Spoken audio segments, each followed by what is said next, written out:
करेंगे मध्य प्रदेश की खबरों की ओर। मध्य प्रदेश सरकार का बड़ा कदम देखने को मिला है। शिक्षा को नई दिशा देने की एक बड़ी पहल की गई है।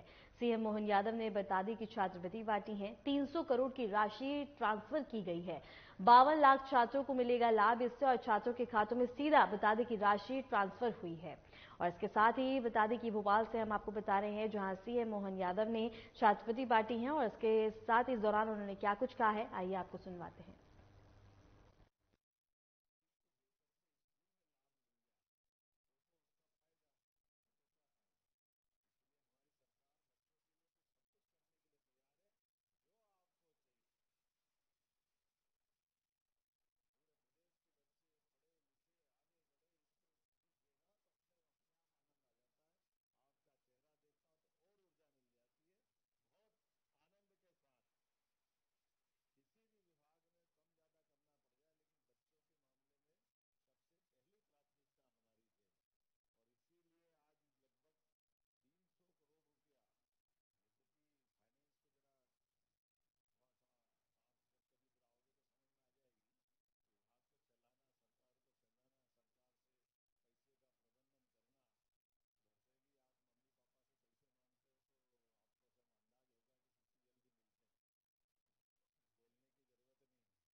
बेचारी माता पैसा तो सब दे रही है, लेकिन उनके अपने घर में भी, इसलिए हम सब इस बात को एहसास करते हैं कि ये जो माता लक्ष्मी है, इस लक्ष्मी की कृपा तो होना चाहिए, लेकिन ये बात भी है कि जब कृपा करती तो अमावस की रात में दीपावली मना देती है। ये भी बात मान लो आप, रात तो अमावस की है, लेकिन अमावस की रात में फटाकों से पूर्णिमा हो जाती है।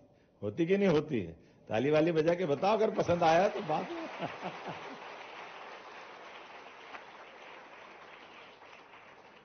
माता लक्ष्मी, लेकिन एक शर्त है, माता लक्ष्मी की प्रसन्नता के लिए। माता लक्ष्मी किस पे प्रसन्न होती है, किस पे होती है और कैसे होती है? एक क्रम है उसका, एक सीक्वेंस है। माता लक्ष्मी प्रसन्न होती मां सरस्वती को करने से। माता सरस्वती को प्रसन्न करो तो लक्ष्मी अपने आप आशीर्वाद देने अपने साथ आ जाती। तो आप उसी मार्ग पे चल रहो जो माता सरस्वती आप पे कृपा करे। विद्यालय में विद्या अध्ययन के माध्यम से आपका जीवन भी मंगलमय हो, आनंदमय हो, बहुत आगे बढ़ो, पढ़ो लिखो। और यह बेटियां बड़ी संख्या बैठे, क्यों बेटियों के अलावा बेटों को नहीं दी क्या? हमारे बेटे हैं पीछे, मेरे को यहां से वहां तक बेटी ही बेटियां दिख रही, बेटे भी हैं। जरा जोरदार ताली दोनों के लिए बजा दो।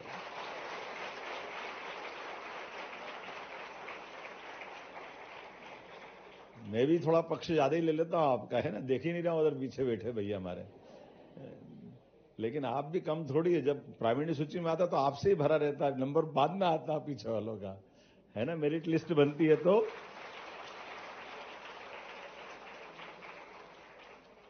हमारे लिए सौभाग्य की बात है। हमारी सरकार में माननीय प्रधानमंत्री जी का भी ध्यान बच्चों के लिए बहुत है। उनके आधार पर शिक्षा नीति से लेकर कई प्रकार के कामों के लिए तो जोरदार अभिनंदन श्रीमान प्रधानमंत्री नरेंद्र मोदी जी का भी, जिनके कारण से शिक्षा विभाग में बहुत सारे बदलाव आ रहे हैं, कितने प्रकार की चिंता कर रहे हैं। और अब तो सांदीपनि विद्यालय, क्या विद्यालय बन रहे हैं। प्राइवेट वाले सब सिर पकड़ के बैठे के कहां लिया है तुम, क्या कर रहे हो, हमारा क्या होगा। लेकिन उनका भी होगा, आपका भी होगा। जोरदार अभिनंदन सभी के लिए। सांदीपनि विद्यालयों के माध्यम से पूरे देश में सबसे अच्छे विद्यालय हमारे प्राइमरी, मिडिल और हायर सेकेंडरी अगर बने हैं तो हमारी सरकार के बने। हमें इस बात का आनंद है। मैं आप सबको बधाई देना चाहता हूं इस कारण से। और जिन बच्चों के खाते में स्कॉलरशिप मिल रही, मैं उनको भी बधाई देता हूं। आंकड़ा देख रहा हूं तो आंकड़े में ही ध्यान में आ जाता है। पिछले महीने हमने निजी विद्यालय में पढ़ने वाले अधिनियम 2009 के अंतर्गत 8.5 लाख विद्यार्थियों की फीस की पूर्ति 52 लाख खातों में हमने छात्रवृत्ति पहुंचाई। जोरदार अभिनंदन करो। निजी विद्यालय की फीस, हमारे बच्चे भले ही सरकारी विद्यालय में पढ़े, लेकिन 20% की जो कोटा हमने रखा है, सालों से कई विद्यालय वाले कह रहे आपका अभिनंदन करना, हमने क्यों करना, बोले आपने कई सालों की हमारे बकाया थी, तो अब हमको हिम्मत आ गई, हम लगातार और मौका देंगे। हमने कहा आप देते रहो, हर साल दे देंगे, हम चिंता मत करो, हमारे बच्चों को पढ़ाओ, हमारे लिए तो ये आनंद है। ये होना चाहिए कि नहीं होना चाहिए? हमारे बच्चे कहीं भी हो, उनको पढ़ने लिखने के लिए आगे बढ़ने का मौका मिलना चाहिए।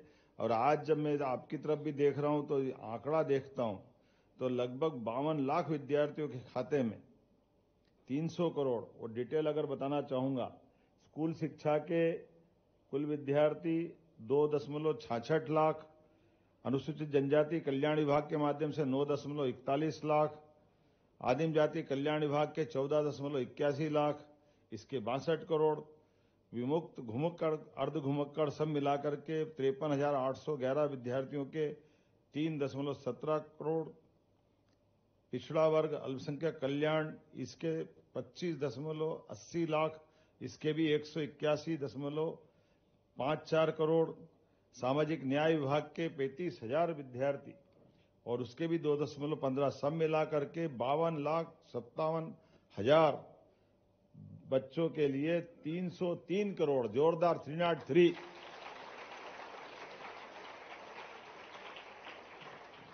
पूरा प्रदेश आज हमारे लिए सच्चे अर्थों में बच्चों के माध्यम से दिवाली से देव दिवाली के पीछे ये विद्यार्थियों की दिवाली मन रही है। आपका सबका अभिनंदन है, आप सबको बधाई दे रहा हूं।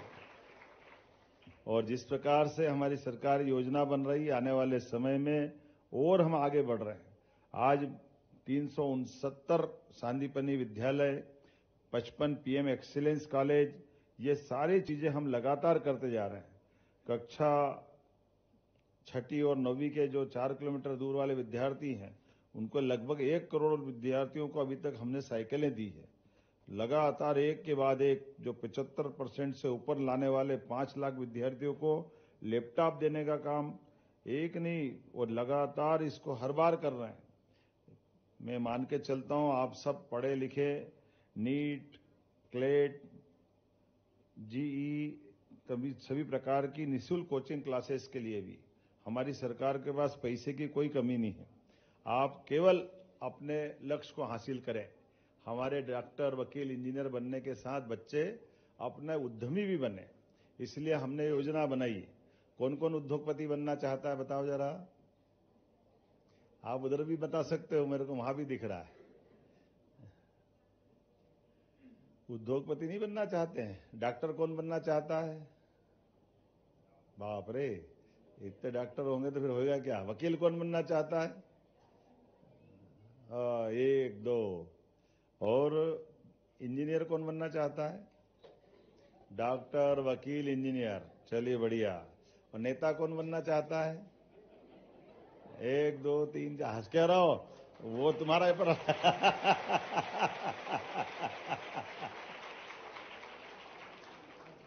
भाई अगर आप लोकतंत्र की रक्षा करोगे तो नेता भी बनना पड़ेगा ना। तो हमारे लिए तो ये बहुत गौरव की बात है। आज यशस्वी प्रधानमंत्री के नेतृत्व में देश आगे बढ़ रहा है। आपकी बड़ी बहन हमारी महामहिम राष्ट्रपति श्रीमती द्रौपदी मुर्मू शिक्षा विभाग से आती थी और 5 सरपंच से होते होते देश के दुनिया के सबसे बड़े लोकतंत्र की हमारी महामहिम राष्ट्रपति है ना। तो आप में से भी कोई राष्ट्रपति बन सकती है, ऐसी कोई डरने वाली बात थोड़ी है। आप में से अब 33% का आरक्षण मिल गया बेटियों के लिए, तो और संभावना बन गई। सांसद, विधायक रेखा गुप्ता जी है कि नहीं मुख्यमंत्री दिल्ली में भी? तो जरा ताली वाली बजाओ, आगे बढ़ो। एक बार फिर आप सबको छात्रवृत्ति वितरण के इस कार्यक्रम की बधाई, विभाग को बधाई, बहुत बहुत धन्यवाद। बहुत बहुत धन्यवाद माननीय मुख्यमंत्री जी। सम्यक दृष्टि से सभी वर्गों के कल्याण, शिक्षा को अपनी पहली प्राथमिकता रखकर यशस्वी प्रधानमंत्री जी की नीतियों को सशक्त तरीके से लागू करना, एक के बात करें छात्रों से संवाद, आत्मीय तौर पर एक बार जोरदार तालियां बजाएं ऐसे हमारे प्रिय मुख्यमंत्री जी के लिए। और अब मैं आदरपूर्वक आग्रह करूंगा आयुक्त लोक शिक्षण आदरणीय शिल्पा गुप्ता मैम से कि आप आए आभार व्यक्त करने के लिए। माननीय यशस्वी मुख्यमंत्री जी द्वारा आज प्रदेश के मुख्यमंत्री डॉक्टर मोहन यादव मध्य प्रदेश विज्ञान एवं प्रौद्योगिकी परिषद के मुख्य सभागृह में ड्रोन तकनीक कार्यशाला एवं एक्सपो 2025 का शुभारंभ करेंगे। कार्यशाला का आयोजन मध्य प्रदेश विज्ञान एवं प्रौद्योगिकी परिषद, मध्य प्रदेश राज्य इलेक्ट्रॉनिक्स विकास निगम एवं ITI इंदौर द्वारा किया जा रहा है। मध्य प्रदेश स्थापना दिवस के अवसर पर आयोजित ये 2 दिवसीय कार्यशाला एवं एक्सपो राज्य में ड्रोन तकनीक के विकास, उपयोग और नवाचार को प्रोत्साहित करने की दिशा में एक महत्वपूर्ण पहल है। ड्रोन टेक वर्कशॉप एवं एक्सपो 2025 का मुख्य उद्देश्य राज्य में ड्रोन तकनीक की समझ, उपयोगिता और क्षमता निर्माण को बढ़ावा देना है। कार्यशाला से युवाओं, शोधकर्ताओं, स्टार्टअप्स, उद्योग और नीति निर्माताओं को एक साझा मंच मिलेगा, जिससे ड्रोन तकनीक के वैवाहिक, सामाजिक और औद्योगिक उपयोग को बढ़ावा दिया जा सकेगा।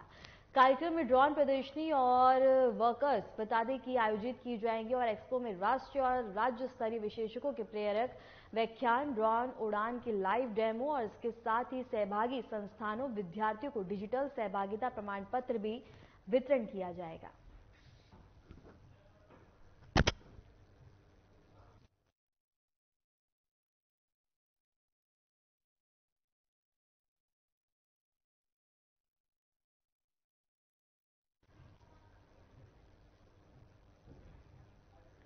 और भोपाल से खबर हम आपको बता रहे हैं, जहां ड्रोन तकनीक कार्यशाला का शुभारंभ होगा और इसके साथ ही इसके माध्यम से नए अवसर प्रदान होते हुए नजर आएंगे, जहां इसका शुभारंभ मुख्यमंत्री डॉक्टर मोहन यादव द्वारा किया जाएगा।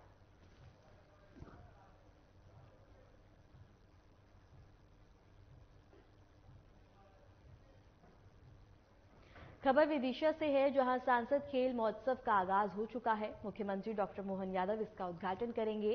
केंद्रीय खेल मंत्री डॉक्टर मनसुख मंडाविया इसमें मौजूद रहेंगे। पूर्व क्रिकेटर कपिल देव भी इसमें शामिल होंगे और खिलाड़ियों को इससे बता दें कि आगे बढ़ने का मौका मिलता हुआ नजर आएगा। विदिशा में आज से सांसद खेल महोत्सव 2025 का शुभारंभ होने जा रहा है, जिसका समापन 25 दिसंबर को होगा। इस महोत्सव का शुभारंभ मुख्यमंत्री डॉक्टर मोहन यादव करेंगे। इस दौरान केंद्रीय कृषि मंत्री शिवराज सिंह चौहान और खेल मंत्री भी मौके पर मौजूद रहेंगे। और इसके साथ ही आपको बता दें कि विश्व कप विजेता टीम के कप्तान कपिल देव विशेष अतिथि के रूप में यहां मौजूद रहेंगे। इस खेल का आयोजन विदिशा जिले में खेल प्रतिभागियों को प्रोत्साहित देने के उद्देश्य से किया जा रहा है, ताकि ग्रामीण और छोटे शहरों की खेल प्रतिभाओं को मंच मिल सके। इस दौरान प्रदेश भर के हजारों खिलाड़ी इस खेल में हिस्सा लेंगे और अपनी प्रतिभा का प्रदर्शन करेंगे, जिसको लेकर तैयारियों को जहां अंतिम रूप दिया जा रहा है।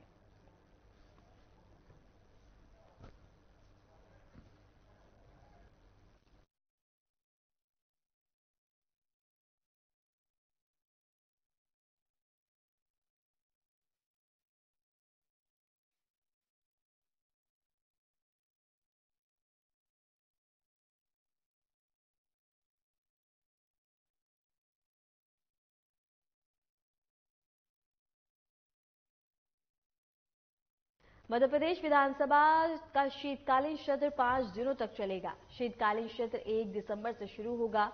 मध्य प्रदेश का सत्र MP विधानसभा में कई विधेयक पेश होंगे और विधायकों के प्रश्नों के जवाब देगी सरकार और इसके साथ ही विधानसभा सचिवालय में इसकी अधिसूचना जारी की जाएगी। इस वक्त की बड़ी खबर हम आपको बता दें, MP विधानसभा में कई विधेयक पेश होंगे, विधायकों के प्रश्नों का जवाब देगी सरकार और इसके साथ ही मध्य प्रदेश विधानसभा का शीतकालीन सत्र होगा। इस वक्त की बड़ी खबर हम आपको बता दें, जहां शीतकालीन सत्र की शुरुआत दिसंबर से शुरू होगा मध्य प्रदेश का सत्र। MP विधानसभा में कई विधेयक पेश होंगे और इसके साथ ही विधायकों के प्रश्नों के जवाब देगी सरकार। इस वक्त की बड़ी खबर हम आपको बता दें, मध्य प्रदेश विधानसभा का शीतकालीन सत्र का आगाज होगा और इसके साथ ही बता दें कि मध्य प्रदेश विधानसभा का शीतकालीन सत्र शुरू होने जा रहा है 1 दिसंबर से। 5 दिनों तक चलेगा शीतकालीन सत्र, जहां बता दें कि प्रश्न किए जाएंगे, जिसका जवाब सरकार देगी और इसके साथ ही विधायकों के प्रश्नों के जवाब देती हुई सरकार नजर आएगी और मध्य प्रदेश विधानसभा का शीतकालीन सत्र 1 दिसंबर से शुरू होने जा रहा है। इस वक्त की बड़ी खबर हम आपको बता रहे हैं, मध्य प्रदेश विधानसभा का शीतकालीन सत्र 1 दिसंबर से शुरू होगा। 5 दिनों तक ये सत्र चलेगा, जहां बता दें कि सरकार जवाब देगी और इसके साथ ही बता दें कि MP विधानसभा में कई विधेयक भी पेश होंगे और विधायकों के प्रश्नों के जवाब देगी सरकार। इसके साथ ही मध्य प्रदेश विधानसभा का शीतकालीन सत्र शुरू होने जा रहा है।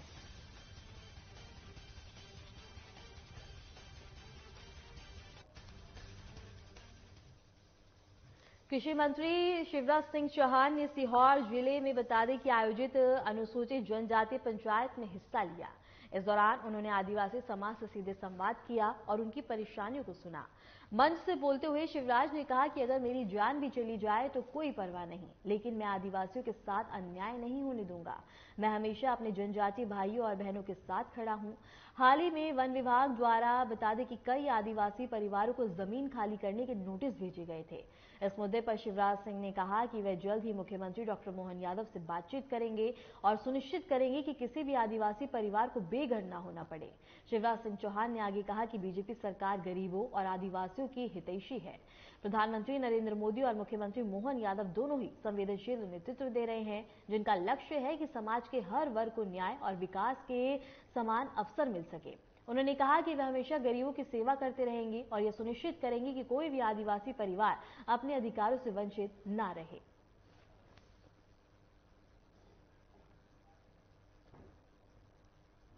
मकान जी कह रहे थे वो चिट्ठी लिखी शिवराज सिंह आदिवासियों को भड़काता है, आपराधिक प्रकरण दर्ज किया जाए।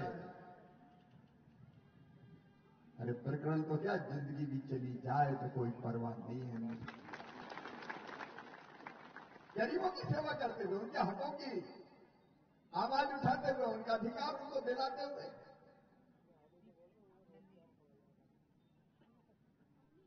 और इसलिए जब ये बात सुन आई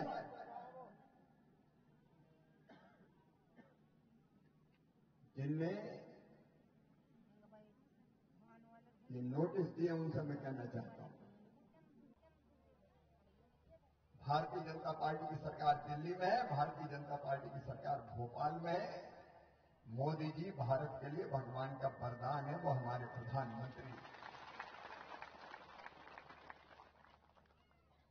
और डॉक्टर मोहन यादव हमारे मुख्यमंत्री हैं।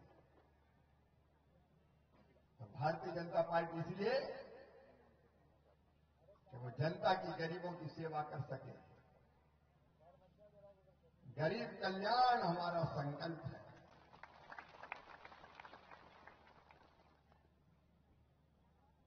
और ऐसी हालत में जब हमारी सरकार है, यह अन्याय नहीं हो सकता, न हम यह अन्याय सहन कर सकते हैं। सरकार तो हमारी, हमने बनाई है,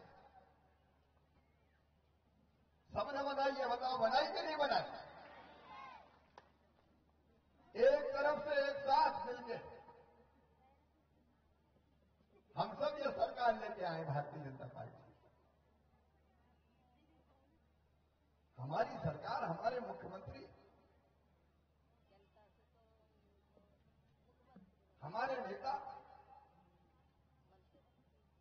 अन्याय कैसे हो जाएगा? और इसलिए आज मैं आपके बीच आया हूं। मुख्यमंत्री जी से मैंने चर्चा करी और मुख्यमंत्री जी ने आश्वस्त किया है कि अन्याय नहीं होगा।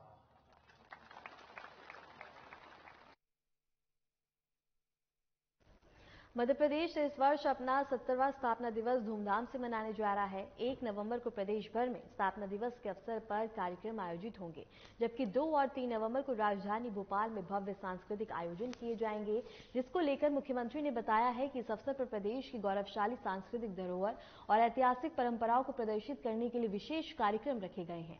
सबसे खास आकर्षण होगा महानाट्य सम्राट विक्रमादित्य, जिसका मंचन भोपाल के लाल परेड ग्राउंड में किया जाएगा। इस नाट्य मंचन के माध्यम से उज्जैन के महान सम्राट विक्रमादित्य के पराक्रम और न्यायप्रिय शासन की झलक दिखाई जाएगी। बता दें कि प्रदेश सरकार ने राजधानी सहित सभी जिलों में स्थापना दिवस समारोह की तैयारियां तेज कर दी हैं। समारोह में प्रदेश की कला, संस्कृति, लोक संगीत और विकास यात्रा को विशेष रूप से प्रदर्शित किया जाएगा। अपने भोपाल में लाल किले के बाद सम्राट विक्रमादित्य का मंचन भी 2 और 3 तारीख को होने वाला। जोरदार अभिनंदन करें हमारे वो गौरवशाली अतीत के लिए। 2000 साल पहले का वो गौरवशाली अतीत, जब उज्जैन से, इसी मध्य प्रदेश के एक लाल ने पूरे भारत से, और भारत तो क्या लोग कहते हैं कि हमारा सांस्कृतिक भारत हिंदू कुश के आगे, अफगानिस्तान के आगे, अपने देश में आने वाले आक्रांताओं को, शकों को परास्त करते हुए विक्रमादित्य ने न केवल देश को स्वतंत्र कराया, बल्कि देश में सुशासन, वीरता, दानशीलता, जीवन के प्रत्येक क्षेत्र में हमारे लिए उच्चतम आदर्श स्थापित करते हुए विक्रमादित्य ने जो जीवन जिया है वाकई वो अद्भुत है। और विक्रमादित्य के लिए कहा जाता है जिनने अपनी जनता की सेवा के लिए और जनता के बीच एक ऐसी छवि बनाई कि ऐसा लगता है कि विक्रमादित्य जैसे आज भी हमारे सबके लाखों करोड़ों लोगों के दिलों में आज भी राज करते हैं। जो जनता के लिए आदमी तो आदमी भूत को पकड़ लाए, उनके जीवन में कितने पक्ष है। 9 रत्नों का उनका अपना आभामंडल, 32 पुतलियों का सिंहासन, कई प्रकार से बाद के परवर्ती काल के राजाओं का सपना रहा है कि काश हम विक्रमादित्य बन पाए। इसलिए विक्रमादित्य के उस काल को पुनः जीवंत करते हुए लाल परेड ग्राउंड पर मध्य प्रदेश की स्थापना दिवस के साथ 1, 2, 3 दिन के कार्यक्रम होने वाले हैं, जिसमें 2 और 3 को वो अद्भुत मंचन होगा।